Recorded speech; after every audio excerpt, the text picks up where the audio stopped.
আসসালামু আলাইকুম প্রিয় শিক্ষার্থীবৃন্দ, আশা করছি তোমরা সকলে সুস্থ আছো এবং নিরাপদে আছো।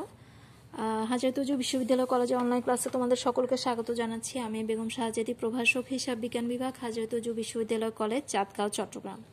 ইতিমধ্যে আমি অনার্স থার্ড ইয়ার কস্ট অ্যাকাউন্টিংয়ের উপর ক্লাস নিয়েছিলাম। আজকে ওভারহেডের তৃতীয় ক্লাসটি আমি নিব। তোমরা প্রথমে আগের ক্লাসগুলো একটু রিভিউ করে দেখতে থাকবে এবং তাহলে পরবর্তী কন্টিনিউ ক্লাসগুলো একসাথে থাকলে তোমাদের জন্য বুঝতে সুবিধা হবে। তাহলে আসো, আমি আজকে একটি বিশাল অঙ্ক নিয়ে উপস্থিত হয়েছি। এই ম্যাথের তোমাদের টপিকসগুলো একটু ভালোভাবে খেয়াল করবে। আমি চেষ্টা করব সব কিছু টপিকস একটু ভালো করে বুঝিয়ে দেওয়ার জন্য, তাহলে অঙ্কটি তোমাদের জন্য করতে ভালো সুবিধা হবে। প্রথমে আসো, আমি প্রশ্নটি ভালো করে একটু বুঝিয়ে দেই। প্রথমে বলে দেওয়া আছে, a company has decided to charge factory overhead on the basis of predetermined rate. Accordingly the following estimates have been for the next year. আচ্ছা, এখানে একটি কোম্পানি কিছু ফ্যাক্টরি ওভারহেড নিয়ে প্রিডিটারমাইন্ড কিছু রেট দেওয়া আছে, মানে পূর্ব নির্ধারিত কিছু হার দেওয়া আছে, এবং ফ্যাক্টরি ওভারহেড নিয়ে মূলত আমাদের কাছে, যেহেতু আমাদের চ্যাপ্টারের নামই হচ্ছে ওভারহেড, তাহলে কারখানা পরিব্যয় দু ধরনের হয়, একটা হচ্ছে ফিক্সড, একটা হচ্ছে ভেরিয়েবল। প্রথমে আসো, প্রোডাকশন দেওয়া আছে 1500 ইউনিট, ডিরেক্ট লেবার 1,20,000 আওয়ার্স, মানে হচ্ছে ঘন্টায়, এবং এটার জন্য টাকা দেওয়া আছে 6 লাখ। তারপর দেওয়া আছে ফিক্সড ফ্যাক্টরি ওভারহেড টাকা 75,000, ভেরিয়েবল ফ্যাক্টরি ওভারহেড টাকা 90,000। আচ্ছা, এখানে আমার প্রোডাকশন মানে হচ্ছে উৎপাদন একক হচ্ছে 1500 ইউনিট, ডিরেক্ট লেবারের জন্য আমার ঘন্টাও দেওয়া আছে এবং টাকার পরিমাণও দেওয়া আছে। তাহলে এখানে একটি কথা বলি, যদি আমার 6 লাখ টাকা ডিরেক্ট লেবার প্রত্যক্ষ শ্রম হয়, তাহলে প্রত্যক্ষ শ্রম কত ঘন্টায়, 1 ঘন্টায় প্রতি আওয়ারে কত হবে তা কিন্তু আমি নির্ণয় করতে পারবো। যেমন আমি 6 লাখে যদি 1,20,000 আওয়ার দিয়ে ভাগ করে দিই, তাহলে আমার প্রতি আওয়ারে কত টাকা করে ডিরেক্ট লেবার হবে এটি আমি সহজেই নির্ণয় করতে পারি। এরপর দেওয়া আছে fixed factory overhead, variable factory overhead, তার মানে হচ্ছে স্থির কারখানা উপরিব্যয় এবং পরিবর্তনশীল কারখানা উপরিব্যয়। আমরা জানি পরিবর্তনশীল কারখানা উপরিব্যয় পরিবর্তন হবে স্বাভাবিকভাবে, কিন্তু ফিক্সড যেটি এটি পরিবর্তন হবে না, এটা হচ্ছে স্থির। নিচে একটি ইনফরমেশন সবচেয়ে ইম্পর্টেন্ট সেটা হচ্ছে সেমি ভেরিয়েবল ফ্যাক্টরি ওভারহেড। এখানে 1500 ইউনিটের জন্য দেওয়া আছে 1,40,000 টাকা এবং 2000 ইউনিটের জন্য দেওয়া আছে 1,60,000 টাকা। তাহলে আসো, 1500 ইউনিটের জন্য আমার 1,40,000 এবং 2000-এর জন্য 1,60,000। আচ্ছা, সেমি ভেরিয়েবল কথাটা একটু বলি, সেটা হচ্ছে আধা পরিবর্তনশীল ব্যয়। তোমরা কস্ট শিটে পড়েছিল, যে আমাদের কস্ট শিটে যে অধ্যায়টি ছিল, তৃতীয় অধ্যায়, সেটি আমরা অনেকগুলো অঙ্ক করেছিলাম। সেমি ভেরিয়েবল কস্ট থেকে আমরা কিভাবে ফ্যাক্টরি ওভারহেডের ফিক্সড অংশ এবং ভেরিয়েবল অংশটা নির্ণয় করতে পারি। তাহলে এখানে দুটো ইউনিট দেওয়া আছে। এখানে প্রথমে একটু বলে রাখি, ফিক্সড এবং ভেরিয়েবল এটা প্রশ্ন আগে থেকে টাকা দেওয়া আছে, আবার সেমি ভেরিয়েবলের জন্য টাকা এবং ইউনিট দেওয়া আছে। তাহলে সেমি ভেরিয়েবল মানে হচ্ছে আধা পরিবর্তনশীল, যার মধ্যে কিছু অংশ পরিবর্তনশীল এবং কিছু অংশ স্থির। তাহলে স্থির এবং পরিবর্তনশীল দুটোর মধ্যে কিন্তু আমি আলাদা করে নিতে পারবো। কিভাবে? একটু সূত্রের মাধ্যমে, যেটা আমরা আগে চ্যাপ্টারে পড়েছিলাম, সেটা হচ্ছে হাইলো মেথড। আচ্ছা, প্রশ্নের মধ্যে তাহলে আমি বলি যে এখানে যে সেমি ভেরিয়েবলটা দেওয়া আছে, এখান থেকে আমাদের ফিক্সড এবং ভেরিয়েবলটা নির্ণয় করে আলাদা আলাদা এগুলোর সাথে করে আমরা যোগ করলে আমরা ফ্যাক্টরি ওভারহেডের মানটা নির্ণয় করতে পারবো। আচ্ছা, এই গেল প্রশ্নের ধরন বা প্যাটার্নটা। প্রশ্নটার মধ্যে কি ডিটেলস কিছু দেওয়া আছে, সব কিছুই আমাদের ফ্যাক্টরি ওভারহেড নিয়ে। এখন চলে আসো, আমরা প্রশ্নে চলে যাই। রিকোয়ারমেন্ট আমাদের কি বলা হয়েছে। Factory overhead rates on the basis of direct labour cost and direct labour hour, মানে হচ্ছে ফ্যাক্টরি ওভারহেড রেটস তোমাকে বের করতে হবে, যেটাকে আমি বলি কারখানা পরিব্যয় হার। কিসের উপর ভিত্তি করে? ডিরেক্ট লেবার কস্ট এবং ডিরেক্ট লেবার আওয়ার, মানে হচ্ছে প্রত্যক্ষ শ্রম ব্যয় এবং প্রত্যক্ষ শ্রম ঘন্টা। এখানে দুটি রেট বের হবে, আমাদেরকে রেট বের করতে হবে ফ্যাক্টরি ওভারহেড রেটস। তোমাদেরকে আগেও বলেছিলাম, যে কোনো রেট বের করা খুবই সহজ। যার উপরে বের করতে বলবে তাকে আমরা নিচে দিব, এবং যাকে বের করতে হবে, যার রেটটা বের করতে হবে তাকে আমরা উপরে দেবো। যেমন এখানে বলা হয়েছে factory overhead rates on direct labour cost, যদি বলি তাহলে ডিরেক্ট লেবার কস্টটা থাকবে নিচে, টোটাল ফ্যাক্টরি ওভারহেড থাকবে উপরে। আবার যদি factory overhead rates on direct labour আওয়ারের উপর বের করি, তার ডিরেক্ট লেবার আওয়ার থাকবে নিচে এবং ফ্যাক্টরি ওভারহেড থাকবে উপরে। তাহলে এখানে আমার যে মেইন কাজটা, সেটা হচ্ছে ফ্যাক্টরি ওভারহেডের টাকাটা আমাকে বের করতে হবে। ফ্যাক্টরি ওভারহেডের টাকা দুটো দেওয়া আছে, একটা ফিক্সড একটা ভেরিয়েবল, সেই সাথে সেমি ভেরিয়েবল দেওয়া আছে। এখান থেকে ফিক্সড এবং ভেরিয়েবল দুটো আমরা আলাদা করে বের করে এই দুটোর সাথে আমরা আলাদা আলাদা করে যোগ করব। ফিক্সডের সাথে ফিক্সডটা যোগ করব, ভেরিয়েবলের সাথে ভেরিয়েবলটা যোগ করব। তাহলে রিকোয়ারমেন্ট 1 বের করার জন্য আমাকে কিছু ওয়ার্কিং আমাকে আগে করে নিতে হবে। যেমন দেখো ফ্যাক্টরি ওভারহেডের মান যেহেতু আমাকে বের করতে হবে, তাহলে আমি সেমি ভেরিয়েবল থেকে হাই লো মেথডের মাধ্যমে ফ্যাক্টরি ওভারহেডকে আলাদা করব। আমি প্রশ্নটার সাথেই রাখছি যাতে তোমাদের বুঝতে সুবিধা হয়। তাহলে এখানে দেখো আমাদের যে সেমি ভেরিয়েবল কস্ট, এই দুটো থেকে আমরা প্রথমে হাই লো মেথডের মাধ্যমে ক্যালকুলেশন করব। Calculation of fixed and variable factory overhead from semi variable factory overhead. Variable factory overhead rate, highest cost minus lowest cost, highest unit minus lowest unit আর output এখানে সেম কথাই। তাহলে আসো আমার এখানে হাইয়েস্ট ইউনিট হচ্ছে 2000, যার জন্য টাকা দেওয়া আছে 1,60,000 টাকা, এবং লোয়েস্ট কস্ট দেওয়া আছে 1,40,000 টাকা, যার জন্য মান দেওয়া আছে ইউনিট দেওয়া আছে 1,500 ইউনিট। তাহলে আসলে আমি এখানে মান বসাই 1,60,000 মাইনাস 1,40,000, 2000 মাইনাস 1500, তাহলে আমার মান আসবে 40 টাকা করে। তাহলে ভেরিয়েবল রেটের মান কত? 40 টাকা। আমরা জানি ভেরিয়েবল রেটটা আমরা একক প্রতি নির্ণয় করতে পারি। তাহলে আসো 1500 ইউনিটের জন্য আমাদের কত হবে? 1500 গুণ 40, তাহলে আসবে 60,000 টাকা। এই 60,000 টাকা যদি আমি টোটাল কস্ট থেকে আমি মাইনাস করি, তাহলে ফিক্সড অংশটা বের হয়ে যাবে। তাহলে আসলে ফিক্সড ওভারহেড হবে 1,40,000। এখানে আমি 1,40,000 কেন নিয়েছি? কারণ 1,500 জন্য আমার টাকা কিন্তু কত ছিল? 1,40,000। সেজন্য আমি 1,40,000 থেকে যদি ভেরিয়েবল অংশটা বাদ দিই, তাহলে চলে আসবে কত? ফিক্সডটা, সেটা হচ্ছে 80,000 টাকা। তাহলে 80,000 আর 60,000 মিলেই কিন্তু আমার 1,40,000 হয়।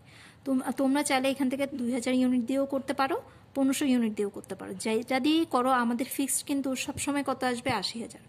বুঝা গেছে? আচ্ছা, এরপর আসো, তাহলে আমি ফিক্সড আর ভেরিয়েবল আলাদা করে নির্ণয় করেছি। টোটাল ফিক্সড ওভারহেড তাহলে কত হচ্ছে? আমাদের প্রশ্নে কিন্তু আগে থেকে ছিল 75,000 আর ভেরিয়েবল ছিল 90,000। তাহলে আসো ভেরিয়েবলের জন্য ফিক্সডের জন্য আমার টাকা ছিল 75,000, এই 75,000 আর এখন আমরা যেটা বের করেছি সেটা হচ্ছে 80,000। তার দুটো মিলে হচ্ছে 1,55,000 টাকা। আর ভেরিয়েবলের জন্য আমাদের আগে থেকে দেওয়া ছিল কত? 90,000 টাকা। তাহলে আমি 90,000-এর সাথে এখন যেটা বের করলাম 60,000 টাকা, এটা যোগ করলাম, তাহলে 1,50,000। তাহলে টোটাল ফিক্সড ওভারহেড আর টোটাল ভ্যারিয়েবল ওভারহেড আমি আলাদা আলাদা করে নির্ণয় করতে পারলাম। তাহলে আমার এই দুটো মিলে টোটাল ওভারহেড কত দাঁড়াবে? ফ্যাক্টরি ওভারহেড, সেটা হচ্ছে 3,05,000 টাকা।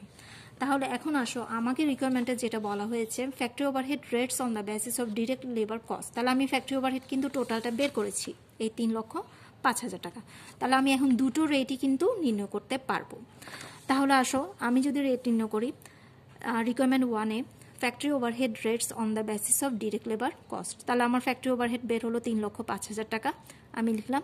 আর ডিরেক্ট লেবার কস্ট আমাদের আগে থেকে দেওয়া ছিল কত টাকা?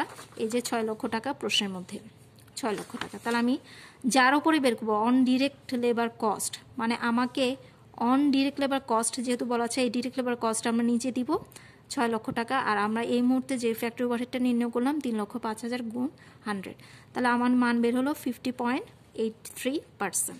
এরপর আসো, আমার আরও একটা ছিল, সেটা হচ্ছে factory overhead rates direct labour আওয়ারের উপর। তাহলে আমি আওয়ারটা নিচে দিব, আমাদের আওয়ার দেওয়াই ছিল, এই ডিরেক্ট লেবার কস্ট ছিল 6 লক্ষ, যার জন্য আমার আওয়ার দেওয়া আছে 1,20,000। তাহলে আমি 1,20,000টা নিচে দিব, সেটি টাকা চলে আসবে 2.54167। আমি অ্যাপ্রক্সিমেট লিখেছি, তোমরা চাইলে লিখতে পারো অথবা 3 ঘর পর্যন্ত রাখতে পারো। তাহলে আমাদের রিকোয়ারমেন্ট 1টা শেষ হলো। রিকোয়ারমেন্ট 2-তে আমরা চলে যাব। রিকোয়ারমেন্ট 2-তে বলা হয়েছে factory overhead rates if the direct labour hour were 1,50,000। মানে হচ্ছে আমার এখানে ফ্যাক্টরি ওভারহেড রেটস এখন বের করব যদি আমার ডিরেক্ট লেবার আবার কত হয়? 1,50,000। আমার এখানে 1,50,000 এটা নতুন করে দেওয়া আছে, কিন্তু আমাদের প্রশ্নে আগে থেকে দেওয়া ছিল 1,20,000 আওয়ার, যার জন্য টাকাও দেওয়া আছে, আওয়ারও দেওয়া আছে। তাহলে এখানে আমার ফ্যাক্টরি ওভারহেড, এটাও কিন্তু ফ্যাক্টরি ওভার, তার মানে এখানে ফিক্সড ফ্যাক্টরি ওভারহেড এবং ভেরিয়েবল ফ্যাক্টরি ওভারহেড যেটা আমি আগেই নির্ণয় করেছিলাম রিকোয়ারমেন্ট 1-এ, এই দুটোই কিন্তু আমাদের কাজে লাগবে। তাহলে টোটাল ফিক্সড ফ্যাক্টরি ওভার হচ্ছে 1,55,000, আর হচ্ছে ভেরিয়েবল হচ্ছে 1,50,000। তাহলে এই রিকোয়ারমেন্ট 1-এ আমি যা বের করেছি তার রিকোয়ারমেন্ট 2-তে আবার আমাদের লাগছে। আচ্ছা, এখানে যেহেতু 1,50,000 বলেছে, তাহলে আমি এই লেবার আওয়ার দিয়ে দুটো বের করব।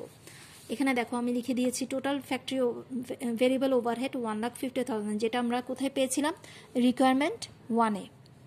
আমি লিখে দিচ্ছি, এটা হচ্ছে রিকোয়ারমেন্ট 1 থেকে পেয়েছিলাম।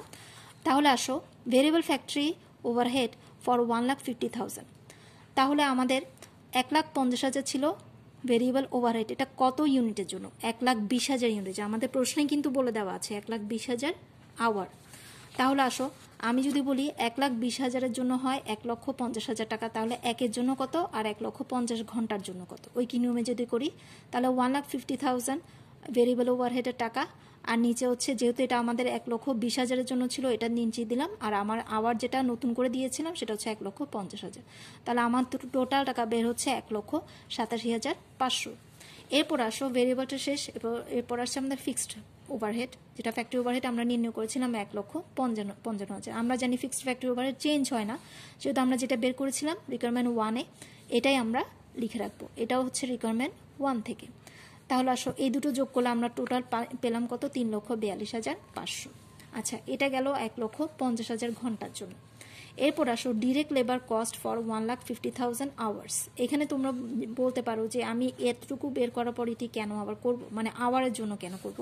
এখানে একটা কথা বলি, প্রশ্নতে দেখো প্রথম রিকোয়ারমেন্টে কিন্তু আমাদের on the basis of direct labour cost এবং ডিরেক্ট লেবার আওয়ারের উপর ছিল, সেহেতু সেকেন্ডটাও তোমাকে ওভাবে নির্ণয় করতে হবে।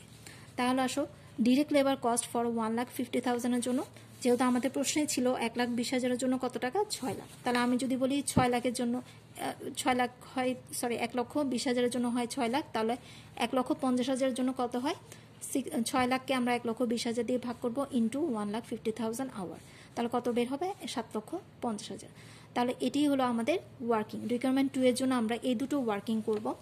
এরপর আসো রিকোয়ারমেন্ট 2-তে আমাকে বলে দেওয়া হয়েছে factory overhead rates if the direct factory labour hour were 1,50,000। তাহলে আসো factory overhead rate on direct labour cost হচ্ছে আমাদের 3,42,500 টাকা, যেটা আমরা এখানে বের করেছিলাম। এই যে 3,42,500, এটা আমাদের ওয়ার্কিং বের করেছি রিকোয়ারমেন্ট 2 এর জন্য।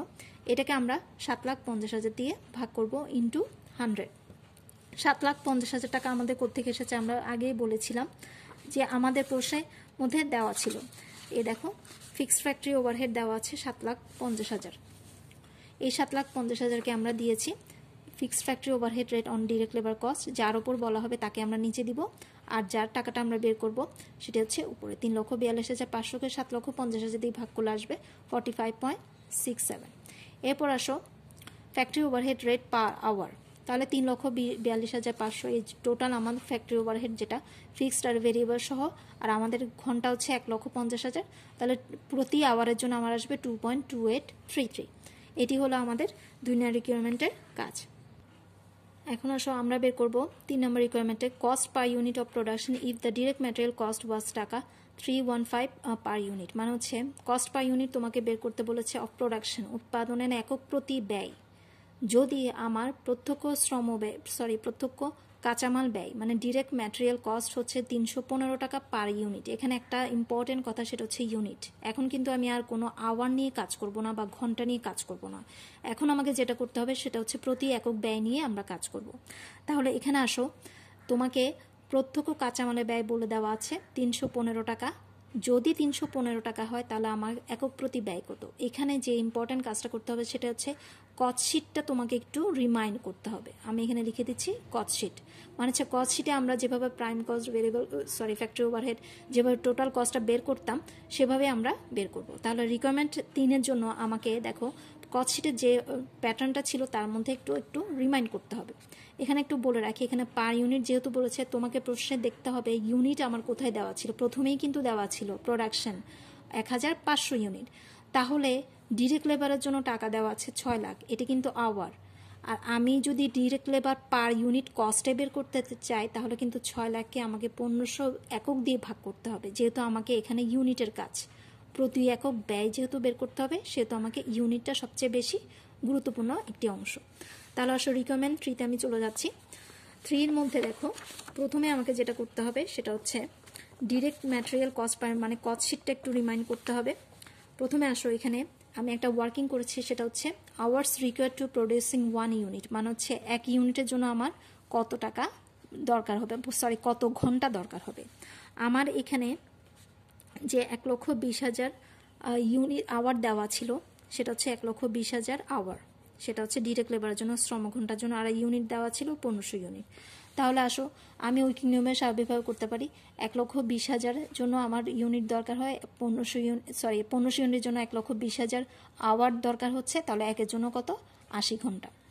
এরপর আসো রিকোয়ারমেন্ট 3-তে আমাকে যেহেতু কস্ট শিটটা একটু রিমাইন্ড করতে হবে, তাহলে আসো প্রথমে আমরা লিখবো direct material cost per unit, যেটা আমাদের প্রশ্ন দেওয়া আছে, মানে আমার রিকোয়ারমেন্টে বলে দেওয়া আছে 315 টাকা পার ইউনিট, 315 টাকা। এটার সাথে আমরা ম্যাটেরিয়ালের সাথে লেবার যোগ করলে কিন্তু আমরা প্রাইম কস্ট পাই। তাহলে আসো অ্যাড লিখেছি direct labour cost per unit. তাহলে আমি তোমাকে একটু আগেই বলেছিলাম যে 6 লাখকে আমি যদি 1500 দিয়ে ভাগ করি তাহলে কিন্তু পার ইউনিট লেবার কস্ট বের হবে। তাহলে 6 লাখকে 1500 দিয়ে ভাগ করলাম, সেটা হচ্ছে 400। তাহলে টোটাল যোগ করে আমি প্রাইম কস্ট পাবো 715 টাকা। এরপর আসো প্রাইম কস্টের সাথে কিন্তু আমরা ফ্যাক্টরি ওভারহেড যোগ করলে আমরা কি পাবো, ফ্যাক্টরি কস্ট। যেহেতু এখানে আমাদের আদার কোনো কস্ট দেওয়া নেই, সেহেতু আমি ডিরেক্ট একেবারে টোটাল কস্টটা বের করতে পারবো। তাহলে ফ্যাক্টরি ওভারহেড দেখো 400 ইন্টু 50.83। আচ্ছা, এখানে দেখো 400 গুণ 50.83। আচ্ছা, 50.83তে আমরা আগেই বের করেছিলাম তোমাদের রিকোয়ারমেন্ট 1-এ। দেখো রিকোয়ারমেন্ট 1-এ কিন্তু আমরা ফ্যাক্টরি ওভারহেড রেট বের করেছিলাম 50.83। এটা কার উপর, ডিরেক্ট লেবার কস্টের উপর। কার উপর, ডিরেক্ট লেবার কস্ট। তাহলে আমরা এখানে কিন্তু ডিরেক্ট লেবার কস্ট বের করেছি কত, 400। তাহলে 400-র উপর কত হবে, 50.83। এটাকে তুমি চাইলে অন্যভাবেও করতে পারো, আমরা আওয়ার দিয়ে করতে পারি। আওয়ার দিয়ে যদি আমরা করি তাহলে এটা হয়ে যাবে 80 ঘন্টা। এই যে ঘন্টা, 80 ঘন্টাকে আমরা যদি factory overhead rate direct labour আওয়ারের উপর যেটা বের করেছিলাম রিকোয়ারমেন্ট 1-এ 2.54, যেমন দেখো আমি এখানে দেখিয়ে দিচ্ছি factory overhead rate on direct labour hour, যেহেতু আওয়ার সেজন্য এটা আমরা আওয়ারের উপর অ্যাপ্লাই করব। তাহলে কত টাকা করে বের হয়েছিল, 2.54। তাহলে এই 2.54টা আমরা যদি এই আওয়ারের সাথে গুণ করে দিই তাহলে কিন্তু আমার ফ্যাক্টরি ওভারহেডের পার ইউনিটের টাকা বের হবে, যেটা হচ্ছে 203 টাকা। তুমি এটা দিয়েও করতে পারবে অথবা এটা দিয়েও করতে পারবে। দোনোটা যোগ করলে আমি পেয়ে যাচ্ছি টোটাল কস্ট পার ইউনিট, মানে হচ্ছে কস্টের পার ইউনিটের টাকাটা বের হবে, যেটা হচ্ছে 918 টাকা। মূলত এটা কস্ট শিটের একটা প্যাটার্ন দিয়ে আমরা মূলত অঙ্কটা রিকোয়ারমেন্ট 3টা করবো। এই অঙ্কটি একটু বিশাল ছিল, আশা করছি তোমরা বুঝতে পারবে। আমি ডিটেলস সহ বুঝিয়ে দিয়েছি। আগামী ক্লাসগুলো একটু কন্টিনিউ করবে, যে ক্লাসগুলো আমরা আগামী সপ্তাহে আরও বড় কিছু অঙ্ক আসবো। এটি আমাদের একটি ইয়ার কোয়েশ্চেন ছিল, যেটা আমি আজকে আলোচনা করলাম। আশা করছি তোমরা সকলেই বুঝতে পারছো। আজকে এখানেই শেষ করছি। আল্লাহ হাফেজ। সকলের জন্য দোয়া করবে। সবাই সুস্থ থাকবে, ভালো থাকবে।